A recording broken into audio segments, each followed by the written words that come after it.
back, guys, for another episode of the Margins podcast. We are back. Today we have a great one. This is a new thing for us where we are now interviewing authors. Obviously, we've spoken about this before on previous episodes.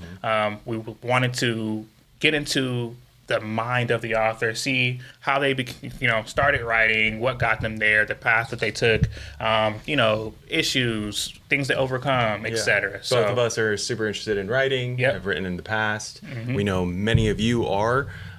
So we have a treat for you today. Awesome. Let's get to it. Our guest today is a Philly-born storyteller, author of 8 books, a podcaster, and a creative communicator. He worked nearly 30 years in television news, starting in Philly as a senior and then as a senior producer at CBS in New York, before shifting into communications role, including public information officer in New Jersey. His books are at the heart of his creative path. He's written Live Shop, a gripping nonfiction account of the move confrontation in West Philadelphia. He penned the Bud and Maggie novels, exploring marriage, ambition, and the emotional undercurrents. He created the Earth Moon sci-fi series, Time Travel Rescue, Moon Rescue, and Hack Rescue, Chasing a Cyber Killer, the thrilling final book in that trilogy. His novel Wreck and Return probes redemption through the lens of an EMT facing consequences after one tragic error. Tom also hosts a podcast, Type Tune Tint, where he explores creativity with authors, artists, and musicians, especially those discovering their creative voice later in life. Today, we'll dig into his journey, how journalism, rescue work, and imagination shaped his books and his podcasts. Please welcome Tom Kranz. Tom, how are you doing? I'm good. I've never been described as a treat before, but I'll take it. Thanks for having me on. It's add great, that to your resume. To meet you guys. Yeah. Add that to your extensive resume. Thanks. So that was a great intro. I appreciate it. You made me sound way better than I am. But No. I'm not scratching the surface. I went ahead and did some research of my own. Watched a couple other podcasts that you've been on, and then read a lot of your background. And I'm a fan right off the bat of you as a man. Yeah, absolutely. So usually before we get started, Tom, we always just do a quick check-in, you know. So we always like to check in with each other, whoever we're talking to. So want to get how you doing? You know, how are things going? Just wanted to do a quick check-in with you. Everything is great. You know, I'm a retired guy now, so I have a lot of time to sit around and annoy my wife. I love it. Quite a bit of time. I still do some writing. I finished my last novel earlier this year. I'm writing some short stories now. One of them is going to appear in some anthology that's supposed to come out later this year, but who really knows? I enjoy doing my podcast, and I enjoy being on podcast. I enjoy talking about the writing process, especially among people who never thought they had permission to either be writers or artists. You know, that's a common theme. You know, people go along and say, well, I can't write. And I say, well, yeah, hell yeah, just open your laptop and start tapping away. So, yeah, I'm good with that. When I'm not doing that, I'm sitting in front of the TV. I'm a news junkie. I spend a lot of time yelling at CNN and yelling at the state of our world and our country. And that's another whole podcast, which we're not probably going to go there today. But I'm good. How are you guys? You guys are relatively new parents doing a new podcast. A lot of new, huh? A lot of new. Yeah. My wife, I'm not retired, and she already thinks that I'm around too much. So I hate when that happens. Yeah. I might need some notes. Yeah. So for me, I'm a little bit more vetted in the family realm, I guess. I have a 6-year-old daughter, a 2-year-old son. So we're doing. She's in first grade now, so we're rocking and rolling. Nice. Yeah, so it's it's always good. Everything's, if they're happy, I'm happy. That basically ends up how things shake out. I hear that for sure. Yep. So with that being said, I just want to do a quick transition. Like I'm really interested in, like, you have this huge background and news production. How did you make that shift to writing novels and stuff like that? Yeah, it was kind of hard actually. After learning to write, being a journalist, especially in TV and radio, a big part of that craft is learning how to make stories from this big to this big, right? In radio, we learned what they called writing for the ear. You're writing for people who are listening in their car, they're distracted, they hear every other word, and then it gets even worse in TV when you have to write to the available pictures and the people watching you. Assuming they're even watching TV for news anymore, which I'm not sure they are. They're eating, they're feeding their kids, they're distracted. So writing for that venue for news in general, it's all about short declarative sentences. It's about writing simply. It's about explaining every single concept. Don't take anything for granted. You always assume that everybody who's watching you doesn't know a goddamn thing about what you're talking about. So that means you're constantly writing for, I don't want to say the lowest common denominator, but you're writing for people who don't know as much about whatever these stories are as you might be. So after doing that for 30 years and then leaving that business in 2007, I decided, it's time to write from my imagination. And that was really hard. That first novel that I wrote, Budland, which has now been almost 10 years since I wrote that, I would write it and I would set it aside, come back a week later and say, wow, this sucks because I'm not describing anything. I'm not describing any emotions. I'm not describing what things smell like, what they look like, because I never had time to do that. So it was a matter of giving myself permission, as it were, to write more expansively, more creatively, just kind of describing more stuff, but not going overboard so as the reader doesn't say, way too much. So that first novel was a learning curve, and with each one, it got easier, and with each one, I hopefully got better. So that's a very long answer to your very simple question. No, I love that. Giving yourself permission to literally stop and smell the roses, share that experience. Yeah. Yeah. I love that. Because you mentioned that I have read authors that it feels like, in my opinion, that get lost in the weeds of over describing, and it's about finding that perfect balance of, I understand world building, but when it's more about the building of the world than the story that's at hand, it does get shifty. So, yeah, that's a really good observation. I read a lot of other self-published authors and independent authors, and that's a major trap that they fall into. On the one hand, as you said, they want to get very descriptive, but don't forget the story, dude. Don't forget to move from point A to point B in your story and in your plot.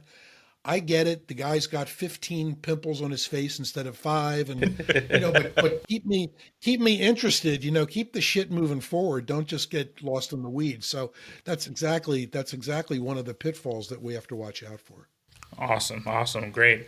So the meat of our episodes and it's a recipe that we kind of came up with when we first started the podcast. We're like, we don't really want to start a podcast just critiquing books. Like that, you can find that anywhere. You can go on Instagram, TikTok. I hear that. I don't do that either. You're right. Exactly. Yeah. So we were like, how can we make this more along the lines of what we just naturally do? Like when we first wanted to make the podcast, it was because we would read these books and we worked together. And so we would find ourselves spending hours going over the books that we read and sharing what we loved about them and, key themes that were going throughout the book.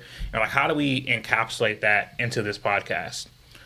One to skip a few 6 or 7 dark tapes later, we came up with this segment called 5 Hard Questions. And so 5 hard questions are, whatever book or thing that we're going through that week, we try to expose all of the main themes, key ideas, and come up with 5 thought-provoking questions that we would answer and that our listeners can engage with. So with that being said, I would like to hop right into those. Yeah, absolutely. All right. So question 1. You kind of went through this a little bit already, but a lot of young readers are also writers. Can you walk us through 1 or 2 of the toughest roadblocks you faced writing or publishing your first book? And what helped you push past that? Sure. The first book I wrote was actually a piece of nonfiction, a book called Live Shot, which I wrote. The first draft I wrote in the 80s. You guys probably weren't even born then, right? I believe you said in one of your interviews that you finished or you're about to publish it or wanted to publish it in 89 which is right around when we were born. Okay, fine. Fine. All right, we'll just leave it at that. Yeah. So I wrote that book. I wrote that book about this big story that happened in Philly in the 80s, and I was a part of it because I was out covering it and I was supervising and helping gather information about that story. But, that incident happened in 1985, and this is at a time when there was no internet, there was no Google, there was no cell phones, there was nothing. So I actually had to go to the Free Library of Philadelphia. I looked up newspaper articles on frickin' microfilm, and I have to explain to some people what that actually means. And I pulled a bunch of, hearing testimony and files. When I had to quote what happened on our air, there was no digital version of what happened on our air. I had to get little cassettes of the actual air, put it in a tape playback machine, push play, listen for 15 seconds, stop, and then write down what the guy actually said on TV. So that process, and then editorially, and then writing it in an interview, that took 4 years. So the book wasn't finished until 4 years later, 1989. The event happened in 1985. Philadelphia was sick and tired of that event. I was sick and tired of that event. And I found out going through the traditional, that was the one and only time I had an agent who went and peddled that book around to a dozen different publishers. And they all said the same thing. Well, great written. There's already 2 more books out about this. It's very local. I don't think we really give a shit, and we're not going to be able to make any money selling this. So the moral of the story is, and that was an early kind of introduction to me, that the traditional way of finding an agent, finding a publisher is tedious, and it's very, very discouraging. So instead of doing that, I put it aside. I came back to it years later, and I said, I'm going to self-publish this. And now it turns out that of the 33 million books sold on Amazon, about 40% of them are self-published. So, the first obstacle is the outside world and the things that are kind of stacked against you in the traditional publishing world. If what you care about is your writing and the storytelling, what I say is if you write it, they will come. So that's another long answer to that. Yeah, I love that. That's dreams, baby. I love it. Love it. I wanted... because that was one of my favorite interviews and the topics that you gave about live shot. But I wrote this out that you put this kind of work in. You spent years buried in the archives at the Free Library of Philadelphia, digging through transcripts, photocopying testimony, pulling old Channel 10 air checks off of 3/4-inch tape, and interviewing colleagues who lived the story. This is long before the internet. I heard the part where you said you had this PC, no internet, had 2 floppy drives, no hard drive. Yeah. And an Oki Data dot matrix printer. Yes. That's what I printed my manuscript. I still have it. It's like, wow. I'm guessing that's where you pull off the sides of the paper, or is, it goes through this it's got little gears on the side. Yes. Oh my God. I just had a flashback. I completely forgot about pulling the More sides like a of the nightmare than a flashback. Yeah, I'm sorry. I didn't mean to interrupt you, but yeah. That was the old days, man. No, but that dedication too. We like you said, happened in 85. You were looking around 89. Am I right that it was published in 2021? Was that the first year it was published, or was that a different edition? No, the first year I published it was 2016 or 17. Okay. That was the first edition. The edition that came out in 2021 was the 3rd version. Okay. Basically what I updated the preface and the epilogue because somebody died and then some other things changed, and I did some re-editing. But yeah, the version that's out on Amazon right now is the correct edition, right? Gotcha. Awesome. All right. So for question number 2, you've accomplished a lot across, your various careers: news, public service, EMS, writing. What's the long-term goal that keeps you ticking? Like what keeps you motivated? Well, that's a great question to ask somebody who just turned 70. Where are they at? Motivation is I'm sorry? Yeah, right. Yeah, where's the 70-year-old at? Oh, thank you. See, thank you. Now we'll continue now. No, so there's a concept that says you never really retire, right? As long as you got all your marbles, and you can get from your chair to the bathroom, you can continue to function. So when I retired from full-time work, I kept doing other things. And so I guess the answer to that question is to always be doing something that is a little bit creative. I'm still at the point now, even though I haven't written a novel in a while, when I get lonely or sad or depressed, or when I just am bored, I get to writing. I sit down and I figure out, okay, I need to write something. I don't know what it is, but I'm going to sit down and start writing. And I hope that I always keep doing that, because it's been such a great release for me since 11th grade, when, my 11th grade English teacher was really the first inspiration I had to write. I was a shy kid in high school, but I always kind of went back to sitting and, back in those days, typing at a typewriter, and now on my laptop. I hope I will always do that. So my long-term goal is to stay safe, not lose my mind, and try to keep creative as best I can. Awesome. Yeah. Great answer. Great answer. Great answer. I also we checked out your podcast. The production level, amazing. Yeah. Oh, thanks. But with that said, I mean, Cristiano can attest to this. With the years that you had at CBS, how is it that, unless I missed this, have you not gotten into voice acting? I back in my youth, back in Philadelphia, when I first got into radio in the early 80s, I actually did quite a bit of voiceover work. I did a couple of industrials. I did quite a few commercials. I loved doing that. It was great fun. It paid a little bit of money. As time went on, that kind of took a back seat to becoming in TV. In Philadelphia, in those days, that market, there was basically one male and one female who got all the jobs. All the jobs, yeah. All of them, whether it was acting or voiceovers or spots. Once you proved yourself as the viable male or female voice, they just kept hiring the same people. It was a really hard nut to crack, and it was a hard market to get into. Now I'm older, my voice is not as strong. I have this funky, weird Philly accent, and it's just something I haven't pursued. I appreciate the kind words, and my daughter-in-law, God bless her, she liked my voice enough so that I actually officiated at their wedding. Oh, that's So, awesome. There you go. There you go. yeah, it was fun, and I do like listening with nostalgia at some of my old commercials. But I that's work, and who the hell wants to work anyway? It popped in my mind as far as finding creative paths. I'm an actor by trade, so when I'm not on screen, I try to find off-screen voiceover work. Yeah, and hearing that's your awesome. voice, honestly, to this day, I would think that would still be in commercials, if not doing audiobooks or something. Yeah. I appreciate it. Thanks. Yes. Awesome. So, question 3. You chose to write Wreck and Return as a novel instead of a memoir. Yeah. We would love to hear the story and the choice, the reason for the why. We'd like to know the defining moment. Like, why did you choose to do that? Like, why a novel versus a memoir, especially with your background?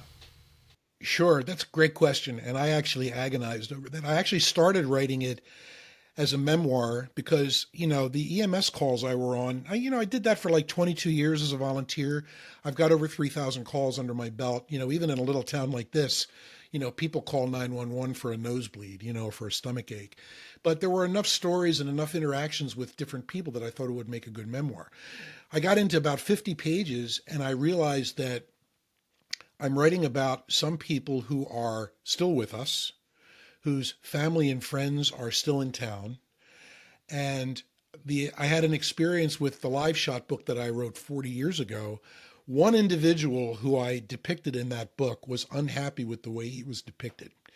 And he was one of the heroes of the day. He had issues that had nothing to do with me, but he actually talked about maybe taking legal action and getting a lawyer. He never did that. But I decided that between the privacy issue and I don't want to get sued, I decided this needs to be fiction. So I made everything fiction. The 911 calls, the majority of them are calls that actually happened, but I changed all the names, the street names, the town name.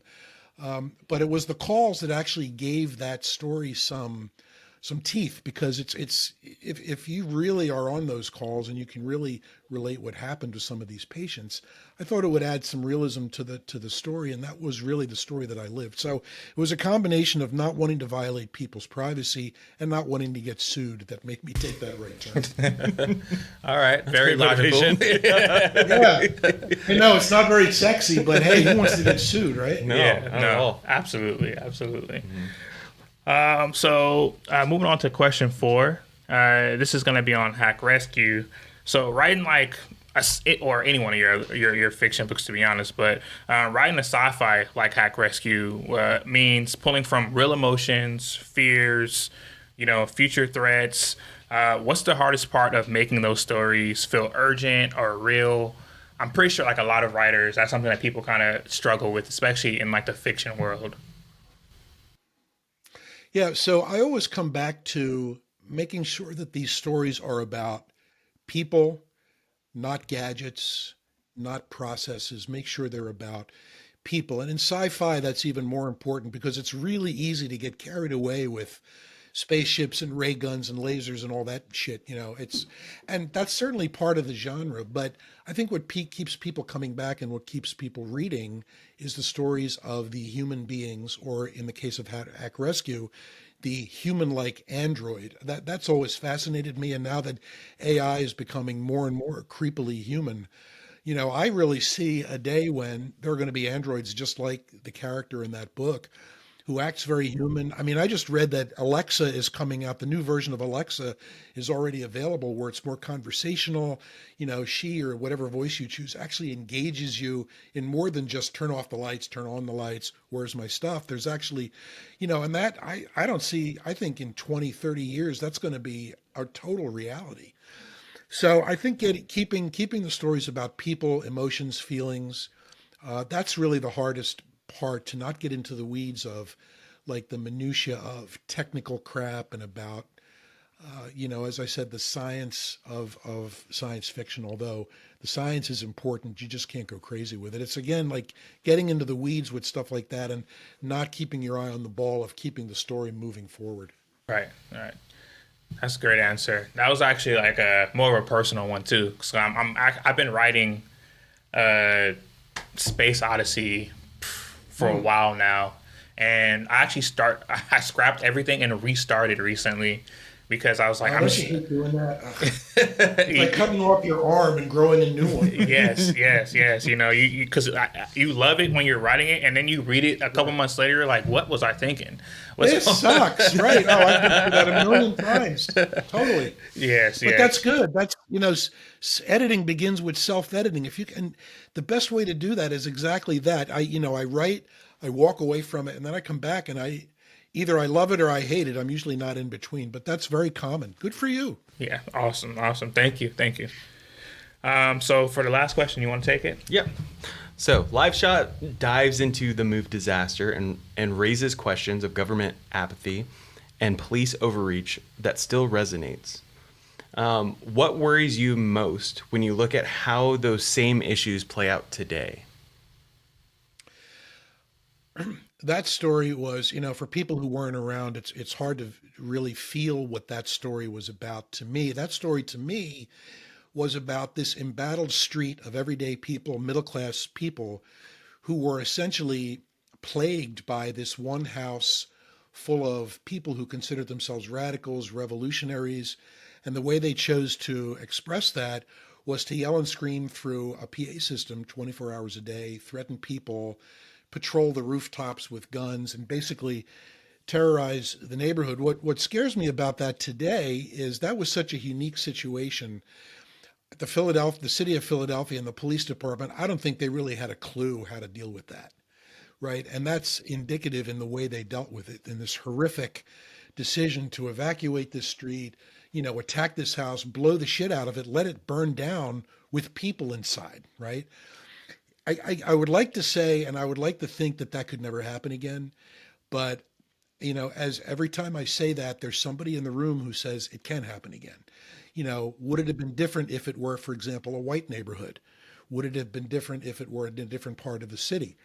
I don't know, because initially that was not a racially motivated event. This was a neighborhood of traditionally, historically black folks who had migrated up from the South during the early 20th century.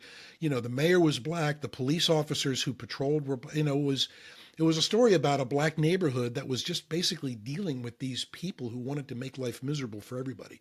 Later on, the racial elements came in because it turned out that, there had been a previous MOVE incident 7 years ago in which a police officer was killed.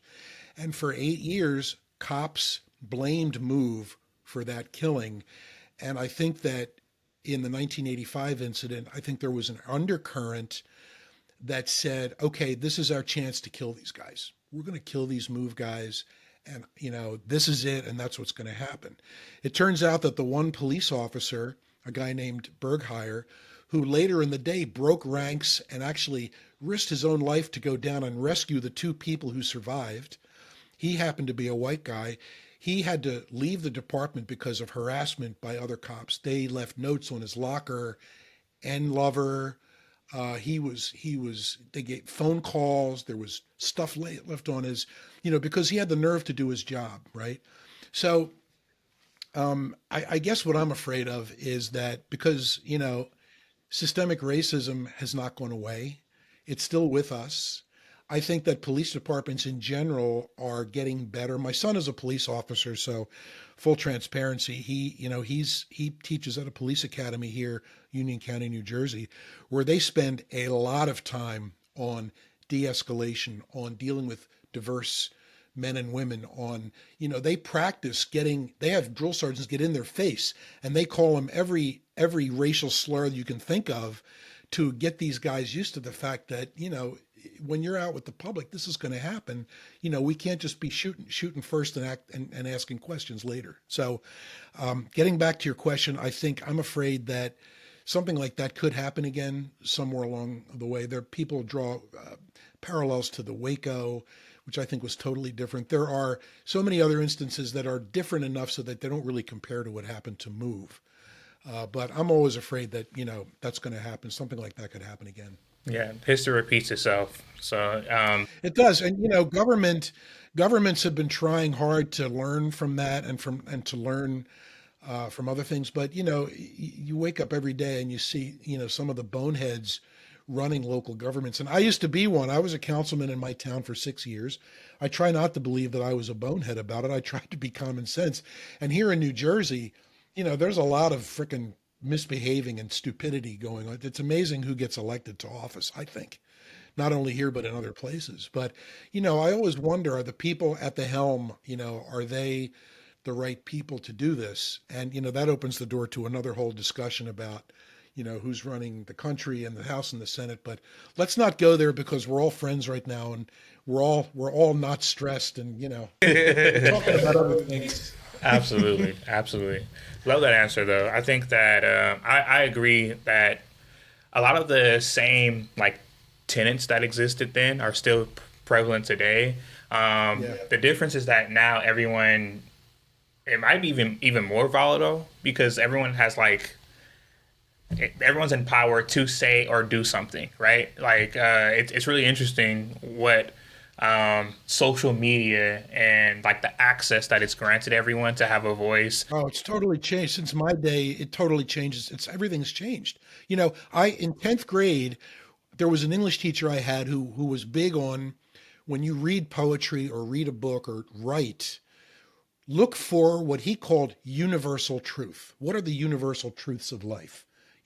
The truths behind what is love, what is companionship, what is this, what is that. There's no such thing as universal truth anymore. People pick and choose their truth based on what, on the tribalism, on the tribe that they choose with.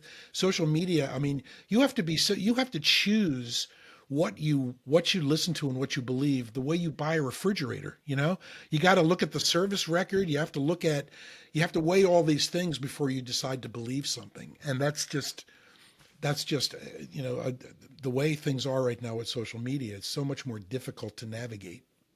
Absolutely. Yeah, that's very true. Mm-hmm. So that wraps up our 5 hard questions segment. You did a stellar job. Yeah, amazing. Wow, that wasn't hard at all. I was expecting some bad shit, but there was none there. No, we won't go crazy. We won't go crazy. But no, we appreciate you taking the time. I know we kind of reached out of the ether there. We do really appreciate you taking your time to come interview with us, getting to know you more. I do have one question before we wrap up. And we've talked so much about your past, but as far as getting into sci-fi, all your background, what did young Tom read as far as sci-fi or fantasy goes, that like sparked that? Yeah, sure. So as a kid, I was hooked on science fiction right away. TV shows that, of course, were made before you were born. There was a show called Lost in Space about a family that gets marooned on a planet. And then I was a fan of the original Star Trek series. I still kind of am. I'm a fan of those movies. I always thought science fiction was great. There's a bunch of old 50s and 60s movies in black and white that I used to go to my local movie theater for 50 cents on a Saturday and watch. But I read, there's a writer named Joe Haldeman who wrote something. He wrote a series of books called The Forever War. And the very first one in that series was a fairly short sci-fi book. And I kind of gravitated. I loved that book because he talked about feelings and human beings, and there was a lot of, about space wars and wars between planets. But at the end of the day, it was all about kind of the people. And I really enjoyed his book and then his subsequent books. So that was first. I started reading Robert Heinlein's, is it Stranger in a Strange Place? Where it's about a guy who comes to Earth and he has no idea what the hell he's looking at. And that book was kind of a little thick for me. But again, I have a really short attention span. I'm like, that's why my podcast episodes are all a half hour long. I can't deal with anything much longer than that. But yeah, I would have to say that guy, Joe Haldeman, was good. And then, movies and TV were a big influence on me too. Okay. Awesome. Yeah. Awesome. I wanted that tidbit in there. Yeah, for sure. I'm going to check out a couple of those. I'm not going to lie. A little bit before my time, but I'm willing to check it out.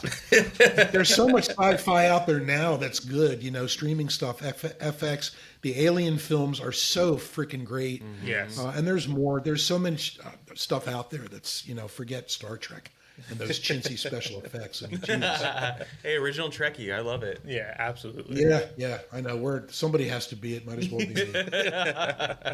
Once again, thanks for hopping on. We're gonna wrap things up, and just wanted to say we appreciate you taking your time again.